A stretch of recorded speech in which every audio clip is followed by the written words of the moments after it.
வீட்டுல 2 எரும மாடு நீங்க வச்சிருந்தீங்கன்னா, காங்கிரஸ் ஜெயிச்சு ஆட்சிக்கு வந்துட்டா, உங்கள்ட்ட இருக்க ஒரு எரும மாட்ட அவங்க எடுத்துட்டு போயிருவாங்க.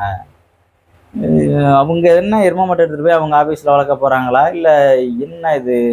ஏன் எரும மாட்ட பத்தி பேசணும்? ஒருவேளை அந்த ஊர்ல எரும மாட்டுக்கெல்லாம் ஓட்டு இருக்கா? இல்ல அப்படி இருக்க வாய்ப்பில்லையே!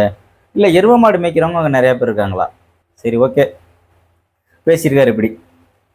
இப்ப நம்ம என்ன கேட்கிறோம்?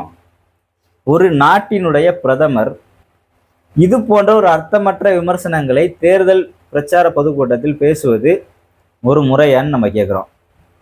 நாங்க ஆட்சிக்கு வந்தா நாங்க மக்கள் நலன் சார்ந்த இவ்வளவு நலத்திட்டங்களை நாங்க செய்வோம். நாங்க 10 ஆண்டு காலம் இந்த இந்திய திருநாட்டை நாங்க ஆட்சி செஞ்சிருக்கோம். நாங்க இவ்வளவு சாதனைகளை செஞ்சிருக்கோம்னு சொல்லி ஒரு பிரதமர் பேசினாருன்னா ஓகே. ஆனா என்ன நம்ம பிரதமர் பேசுறாரு?